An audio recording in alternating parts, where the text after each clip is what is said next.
Hey guys, it's Gus, and here's my Module 30 Warden Ranger build for Master Dread Sanctum, the last two bosses.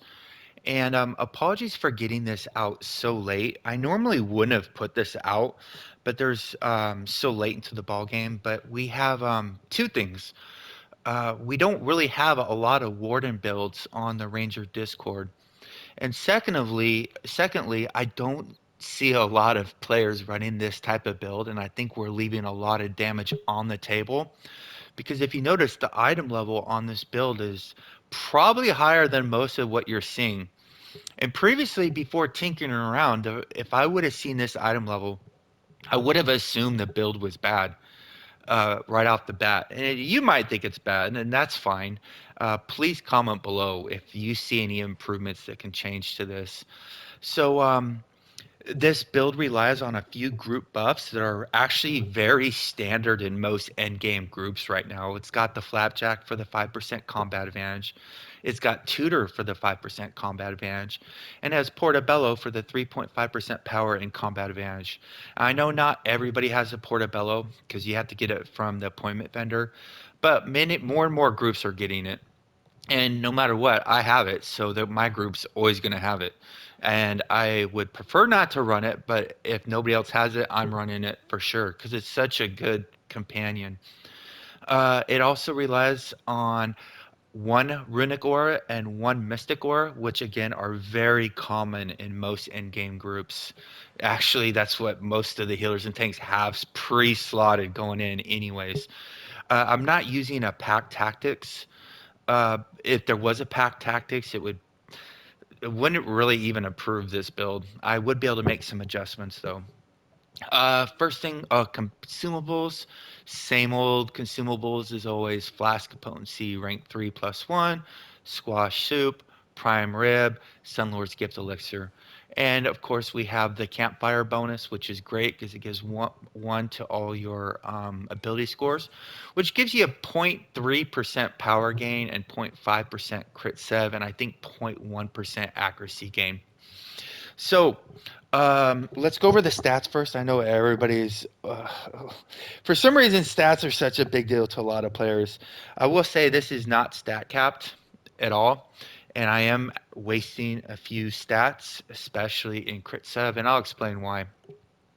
So, power, we're sitting at 81.2. Oh, groups. It's also relying on raptors. So everybody's got to have raptor for this to work optimally. So you get 18% from the raptor. You're going to get 3.2% from the ring. You're going to get another 2.5% from the other ring. 3.5% power from the forte on the detector set. 3.5% power from the weapons, 3.5% power from Portobello, and 2.25% from Runic Aura and 2.25% from Mystic Aura, which will put us at 119.9. So we're 1/10 of 1% undercapped on power, which to me is the perfect number because it's almost impossible to hit 120 exactly without wasting. So if I could hit 119.9 on every one of these, oh, I would be in heaven. I couldn't make it work though. Accuracy sitting at 67.9, but we're going to get 1.75% from the Forte on detector set, 7.5% accuracy from the chess piece, and 10.8% from lightning enchantment, and 2.25% from mystic aura, which will put us at 90.2. So we're a little over on there. And I could not get that to work. Combat advantage is sitting at 80%. We're going to get 7% from detectors, 9% from acute senses, 5% from tutor, 5% from flapjack, 3.5 from portobello, 7.5% from the chess piece, and 2.5 from the spider totem, which will put us at 119.5. So we're zero point 0.5 under from being capped on combat advantage. Crit strike is the worst on this build. We're sitting at 68.5. We're going to get 9% from the helmet, and we're going to get 10.8% from lightning, which will put us at 88.3. Crit sev is sitting at 98.8. We're going to get 9% from the gloves, 9% from the pants, and 5% from the weapons, which will put us at 121.8. So we're actually over by 1.8%. which if I'm going to waste stats, I'm going to waste them there, and I'll show you why. Everything's in strength and dexterity. I could take a point off of dexterity and put it in charisma. Wouldn't hurt the dexterity because it's overcapped, and power would go from 119.9 to 120. I'm not going to do that though because I want the movement speed more than I want the 0.1% power. Gears. So this is a big change for me. I'm using the new crit helm from Master Lair or Master Dread Sanctum, and I was using the combat advantage helmet. So there's a big reason why I'm using this combat crit helm over this combat advantage helm. First, it's 500 more item level, which is great. The downside is you're going to get 1% less stats because the combat advantage helmet gives you 10%, the crit helmet gives you 9%. But here's the big reason why I like this crit helm. You get all 5 stacks to be at 9% in 25 seconds. If you want all 10 stacks on this helmet, you got to wait 50 seconds. So you're going to get this much, much faster, all your stacks from this helmet than you will over this helmet. They're both good, but I'm going with the higher item level. Uh, for the first time, I get to finally use the master version. I was always using the legendary one from advanced master layer of the Mad Dragon that gave crit and crit sev, but I was able to make this work. I'm using the crit sev gloves. You got to be with more than 3 enemies, which is very common. The vast majority of the fight for the second and third boss. I'm using the bismuth flex bow. So people would say, why are you using these not perfect? Well, perfect are really good. Here's the reason I'm using these. Yes, I do know they don't give 10% stats. They give 8.5% stats. Yep. And I also know they don't give 3% outgoing damage like the perfect weapons do. But you're getting almost 2,000 more item level, and you are getting, see, these give 200 damage total. And if we equip the perfect weapons, these are given 125 damage each. So you're losing 50 base damage on these as well. I'm still liking the bismuth. I'm seeing very good results with the item level is very underrated. If you can make the more item level you can get without hurting your build, the better in unskilled content.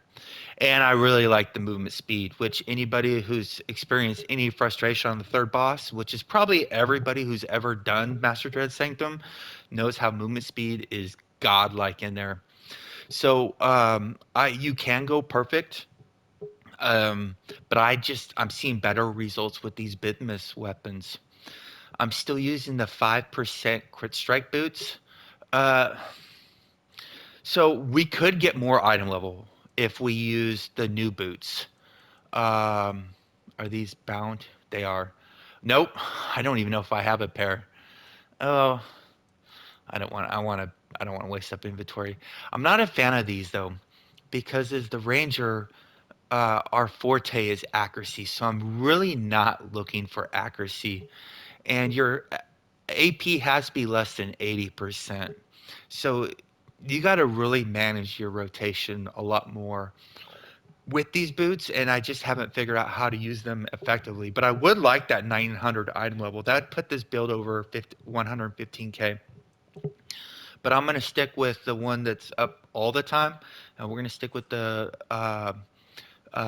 Radiant Elven boots.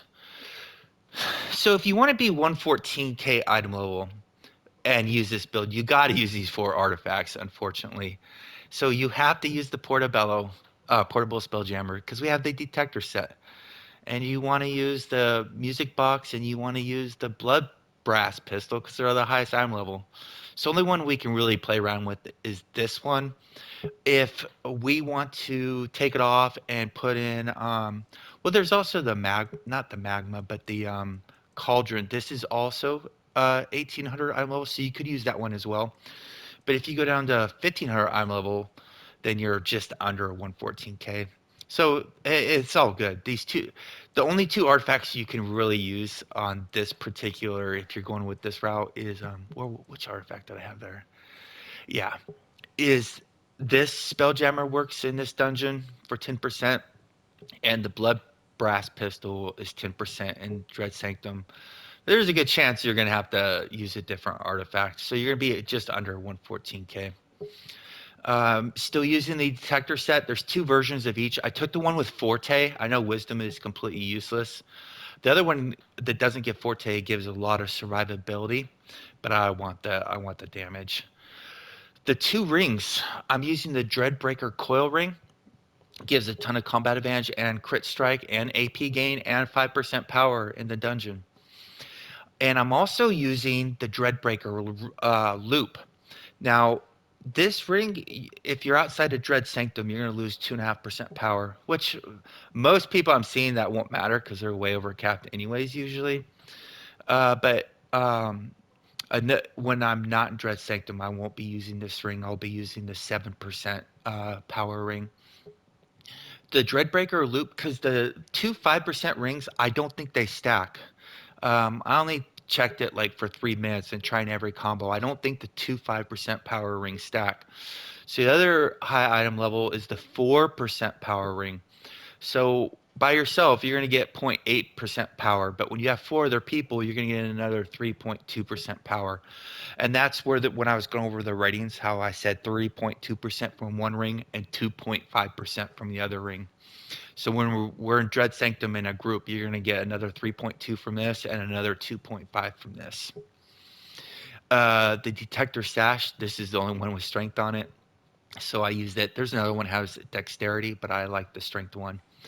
I'm using the AP shirt. Uh, so I've only played the Warden in Master Content like maybe 15 times, and I'm not seeing a huge need for AP because I exclusively basically use Force Ghost and not Snipe. Uh, this AP may not be completely needed depending on how you play. You could go with the reduce your cooldowns by 1 second, or you can just go with one that gives you stats or ratings and get a little bit lower item level. And I'm using the Crit Sev pants. They give 9% Crit Sev. I know there's people who are anti these pants. I know there's people who love these pants. I don't know. I have yet to figure out a way to test these. It is very difficult to test the uptime on these, but people that I've really good at this game have said the uptime's fairly high. So we're going with the Crit Sev pants. This is why I don't mind being a little bit over on Crit Sev compared to all my other ratings, because Crit Sev's over by 1.8. So if these boots aren't up, I'm not wasting that 1.8, or these pants aren't up, I'm not wasting the 1.8% Crit Sev. Everything on the front page is Crit Sev, Crit Sev, Crit Sev, Crit Sev armor reinforcement kits, combat advantage, combat advantage, combat advantage, just like normal on those. Enchantments, we got one aquamarine, two bismuth, and one onyx. You can use whatever enchants you want to use, but if you want to get the most out of your build, you want to use double and triple slot enchantments that will give you the most ratings. I would have used more triple, but I just couldn't figure out how to make them work because they don't have the combos I want yet. Still using the movement speed. Movement speed is such a important stat in this game. It's not. It's very underutilized. I love it. Celestial lightning enchantment, and we got the Devil's Precision Rage of Flames. Um, Powers, same powers we've been using since this came out. Thorn Ward, Split the Sky, Hindering Strike. I got Rapid Shot slotted and Electric Shot slotted. I don't really use electric shot too much though, to be honest. Forest Ghost, I wish I could remove all these and just have Forest Ghost only slotted because I do use Snipe very situationally, but I've been very situationally, but I've accidentally used Snipe when I didn't want to because I'm still getting used to the powers because I played Hunter for so long. Uh, we're using Seeker's Vengeance and Blade Storm, which is a big improvement to how I previously ran the Warden for the first 10 days or so. I was using Aspect of the Lone Wolf, but because I was able to make the accuracy work on this build, I can use Blade Storm for the extra damage. Class feats, same as we've been using: Focused, Storm's Recovery, Blade Hurricane, Skirmish Gambit, and Nature's Envoy. Boons, I'm not going to go into depth on this. All your offensive boons. Marathon runner. You, this is my favorite boon. And then we got Masterclass, which is 1% forte. And this is 3% offensive stats, guys. This is a big one. It's 2% power, 1% accuracy. So it's equivalent to 15 boon points in the tier 1 through 4. So if I put 5 points here, 5 points here, 5 point, or and accuracy was, what was accuracy? Uh, Accuracy. So if I put 5 here, 5 here, and 5 here, that's equal to the 3 points you put in Masterclass. I also have on Call the Power for AP gain, and I have Recharge Speed for 1%. Master, put them wherever you want. I gotta increase my defense a little bit. Bloodlust, Life Lessons, Blessed Advantage. But Blessed Advantage, Life Lessons, Bloodlust are your three main ones you want to use up here at the top. Companions, nothing's changed. Batiri, Minsk, Raptor, Neverwinter Knight, Golden Cat. I have Dritz summoned. I only have him summoned because the Scorpion is so damn loud and would drown out this video. So I primarily run Scorpion when I'm in group content. If somebody else is running Scorpion and there's no Portobello, I'll go to Portobello. And if there's a Scorpion and a Portobello, then I will go to Tutor. And if there's a Tutor, then I will go to Dritz. And if there's a Dritz, a Tutor, Black Death Scorpion, and a Portobello, then I will have to suck it up and go buy Flapjack, but I probably won't. I'll just put on Spine Devil. So primarily as a DPS, you want to use either Flapjack, Black Death Scorpion, or Tutor because they do more damage than the Dritz and Portobello do. But that's for super min-maxing. You'd only really worry about that in like a speed run or a day one run where everybody's learning the content and that little bit of damage might be what you need to finish the boss. Um, but for example, if I use Black Death Scorpion and the tank uses Black Death Scorpion, I'm going to get more damage out of it than the tank will because your companion's damage is directly related to your damage. So the higher your item level is and the higher your offensive stats are, the more damage your companion is going to do. And the tank usually doesn't have so many offensive stats. So uh, that's how I'm doing the companions. I know a lot of people are looking for damage comps, but in end game content right now, it's very customary for everybody to run a support companion. Uh, and I also have on 2 Molten Sword Knots of the companion and a Molten Ring of the companion and Acute Senses. Mounts, yeah. Here's where it's gonna come. I have execution, menders, tacticians, assassins, and executioners.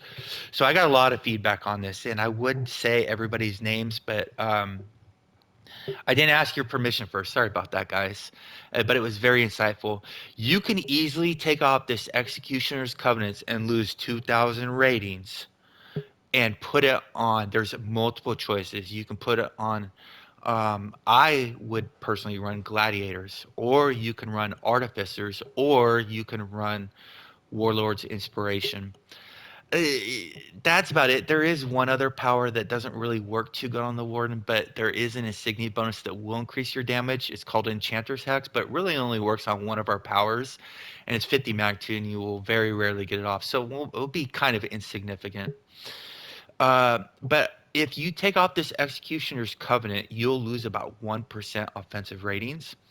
And right now, we're missing 2.3% offensive ratings because we're missing 1.7 in crit, zero point 0.5 in combat advantage, and zero point 0.1 in power. So it really won't affect your power. What it will affect is you'll lose 700 crit sev, right? Because this affects crit sev, combat advantage, and accuracy. So you won't lose any of that. You'll lose 500 crit because we're currently overcapped by about 200. Uh, Combat advantage, you'll lose about 700 because I think we're over by like 13 on combat advantage. So you lose a little bit of combat advantage there. And accuracy, since we're zero point 0.2 over, you lose 0.5% on accuracy, which I will do. I did this purely for the build because a lot of people want to see how much they can get out of it. But I would gladly lose 1% stats, gladly for 10% movement speed. And anybody who plays with me knows exactly what I'm talking about. Um, And here's one other thing. So the mount, I'm still using the Hellfire engine. I love it. Zero cast time. I never mess it up. I mess up the big Bs a lot. Warbot, Warbot, and we had a couple other people talk about this compared to Big B's hand. So the thing with Bigsby's hand is you can cast Bigby's hand anywhere you want in the artifact call. And if you wait till the end, if you have a demo, you're probably gonna have you will have more damage on this. Uh, because you have to cast the Hellfire at the perfect part of the artifact call if you want to get the most out of it. So the timing is a little off on this. I will take that off timing for this for the ease of use because it takes zero time to cast and it gives me more time to work on my rotation. But you do you. So if you want two fast casting mounts, you could use the Hellfire engine or the Golden Warhorse, which I actually use the Golden Warhorse on the last boss every once in a while, or in the demo phase. If I'm going last and the group's struggling, I will use it because it instantly kills the Demogorgon. There is no delay. And rapid accuracy. And here's another thing. This I don't know. It might be a toss up. So we actually have an option right here. We could take off rapid accuracy and put on ferocity. Where are you, ferocity? So ferocity has flat damage, right? Whenever anybody struck in the group, you have a chance of getting ferocity, and it can stack up to 3 times. So every one of your hits does more, has an additional damage proc. So we could take off rapid accuracy, and we could go to take off blade storm and put on Aspect of Lone Wolf. So Aspect of Lone Wolf will give us the 5% accuracy because we're losing a little. We'd be losing accuracy by taking off rapid accuracy. So that would replace it, and we could put on ferocity. So what I don't know is what does more, ferocity or blade storm. It might be a toss up, but I do a lot more melee powers than I do ranged powers when I'm playing. So I'm gonna stick with blade storm. But if anybody knows any different, please comment below so everybody watching this can see if Frostity's doing more than Bladestorm. I know in 10-man content, Frostity's doing really good.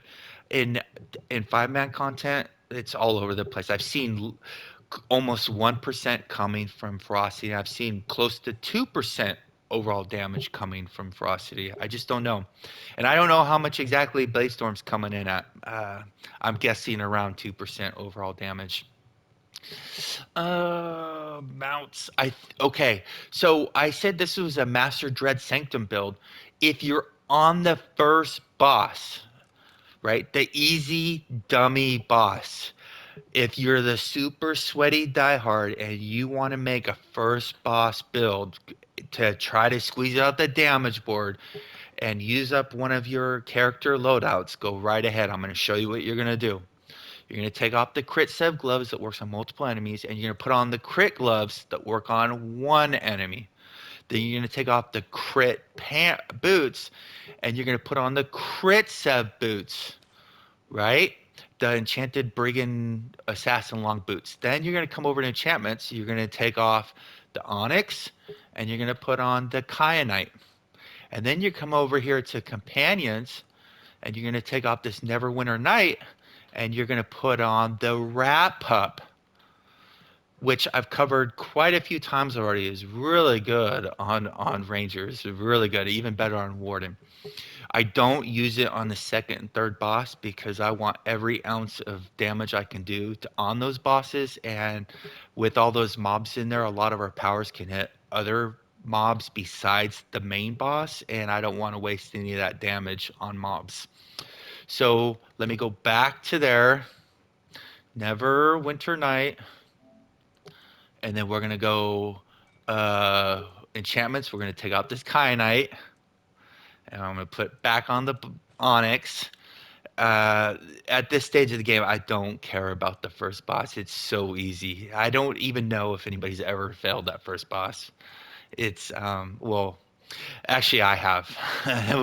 It takes that tank. That boss hits really hard, and the aggro is a pain in the butt. So, tanks first learning it can have a hard time on that first boss. So there you go, 114k item level, missing 2.3% offensive stats.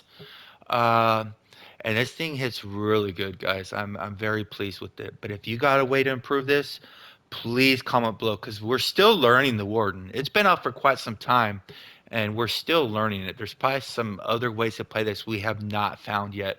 There you go. Stay class, Neverwinter. See you soon.